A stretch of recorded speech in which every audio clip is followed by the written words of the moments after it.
Bon matin, mes amis. Ben, c'est ça, c'est encore moi, Paul Régimbal. Ben, une autre petite capsule. On tourne en entour de la deuxième étape, hein? Nous en sommes venus à croire, comme on disait, nous en sommes venus à croire, c'est une démarche, c'est dans le temps, c'est une réflexion, c'est un constat, hein?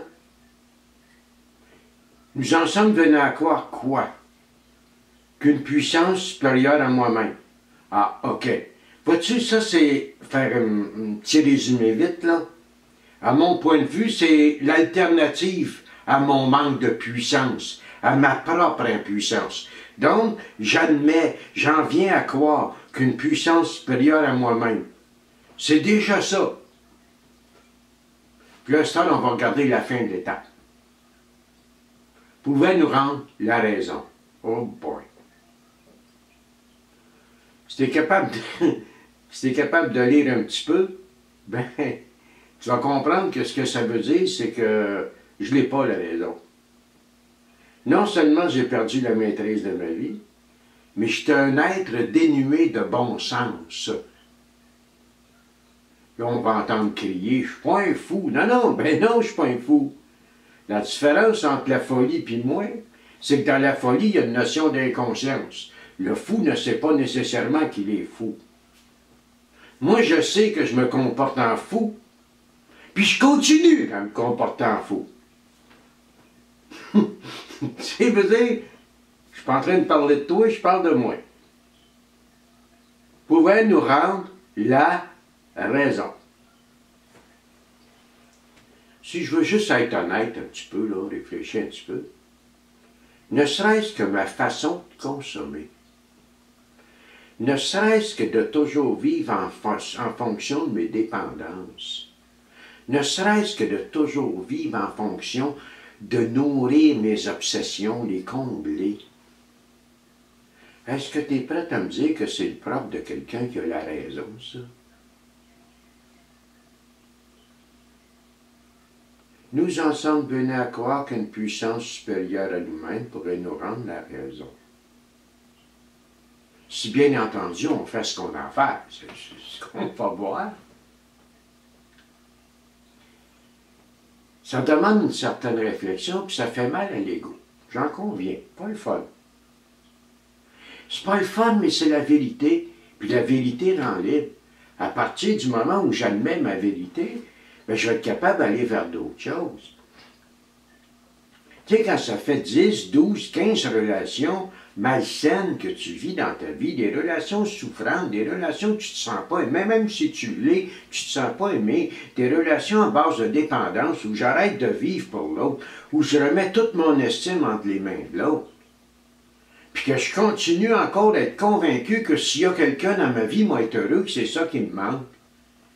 Peux-tu dire que c'est quelqu'un, c'est le propre, c'est la réflexion de quelqu'un qui a la raison? Prends le gambler, c'est la même maudite affaire, là. Le gambler, c'est une forme de dépendance affective, mais vis-à-vis d'une machine ou vis-à-vis du casino, whatever.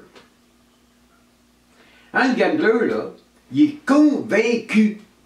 Il est convaincu de ça, qu'il y a un système, ou ben non, il est convaincu que la machine, elle va payer, puis il va se passer un miracle, puis qu'avec ce miracle-là, regarde, toi qui n'as pas le problème, tu le regardes aller, puis tu dis, oh, le docteur, il va pas bien.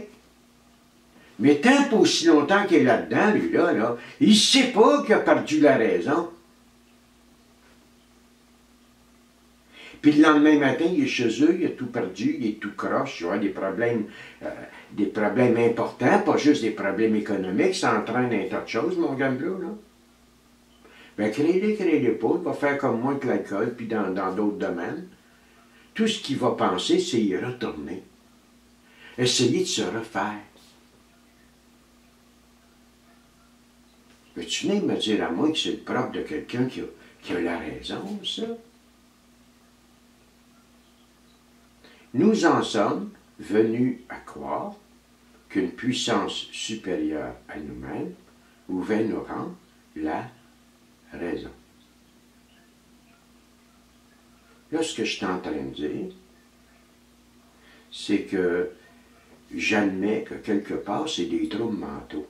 Parce que ça en est. Tu comprends? c'est des problèmes d'ordre mentaux aussi. Hein, on disait dans les années 30 puis 40 que l'alcoolisme c'était des obsessions mentales, hein, doublées d'une allergie physique. C'est pas tout à fait ça, mais c'était pas loin en maudit, tu comprends? Remettre ma vie entre les mains des autres, ça, j'ai pas de misère à faire ça. Mais la remettre entre les mains d'une puissance supérieure à moi-même, ah ben sacrément, ça se fait pas. Et je suis convaincu que la personne qui m'a mettre dans ma vie, parce que si elle rentre dans ma vie, elle va pas mieux que moi, là. Tu comprends? C'est un autre comme moi. Puis moi, je suis convaincu que cette personne-là va, de par sa présence, résorber tous mes problèmes. Hey, t'es malade, mon petit cul, là. Tu vas pas bien, mon petit gars, là. Et que nous avions perdu la maîtrise de nos vies. Et qu'il pouvait nous rendre la raison. Où es-tu? Quand ça fait des années que tu as zéro de bonheur, pas tout du plaisir, mais zéro de bonheur, et que tu rencontres des gens qui ont zéro de bonheur, et que tu es convaincu qu'ensemble, on va être très heureux. Zéro de bonheur plus zéro de bonheur égale zéro sacrament. Pas compliqué? Et là, je m'entête, je m'obstine, volonté personnelle déchaînée, malade, puis tu vas venir me dire, mon petit Paul, que tu as la raison. Vois-tu, moi j'ai tout perdu, puis pas juste matériel, là, tout perdu, en incluant ma dignité dans mes dépendances.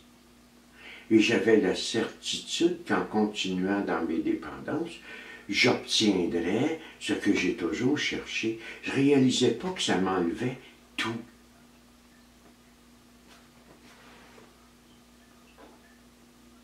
Deuxième étape.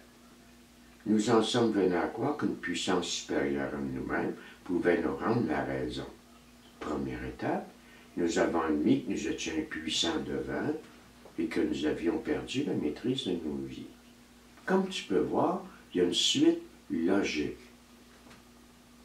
À partir du moment où j'accepte ce qu'on me propose en deuxième étape, à partir du moment où par ma propre constatation, au fil des expériences, j'en viens à croire qu'une puissance supérieure à moi-même peut me rendre la raison, bien là, je vais être prêt à aborder la troisième étape, qui est beaucoup plus que j'ai confié mon char à Dieu. Moi, je ne le laisserai pas chauffer. Je ne sais pas. Pour moi, il n'y a pas grande expérience là-dedans. Tu comprends? Nous en sommes venus à croire qu'une puissance supérieure à nous-mêmes pouvait nous rendre la raison. À partir du moment où ça s'est accepté, il va encore une fois y avoir une libération. Une libération de par le fait que m'a lâché prise un petit peu, là. De par le fait que m'a peut-être être prête à accepter certaines choses qui vont m'être proposées en troisième étape. Vous savez, un matin, moi, c'est pas plus long que ça, ce que je voulais te parler. Nous en sommes venus à croire, c'est une démarche. C'est dans le temps. C'est un constat. C'est j'observe. Hein, quand Jésus avait dit à Thomas, viens ici de ton comique, touche, puis tu vas bien voir, c'est moi. Donc, à partir de ça, l'expérience que Thomas avait vécue, il l'a amené à croire. Et on est venu à croire que le gars qui venait de franchir la porte, c'était Jésus. Ben moi, vois-tu, en faisant des meetings, en faisant des assemblées, en parlant avec des gens que je sentais qu'ils avaient quelque chose, j'en suis venu à croire qu'une puissance supérieure à moi-même pouvait me rendre la raison, comme eux autres en étaient venus à croire bien avant moi. Fait qu'écoute, moi je te laisse là-dessus. Je sais que c'est pas facile, c'est pas le fun, là. Il n'y a pas personne qui a dit que ce serait le fun. C'est un traitement. Les 12 étapes, comme disait Jung, c'est une thérapie de type inspirationnel. Personne n'a dit que ça serait olé, olé, olé. Ça ne le sera pas. Mais si je fais ce que j'ai à faire, je vais être surpris avant d'avoir parcouru la moitié du chemin. Fait que je te souhaite une belle journée, puis à la prochaine!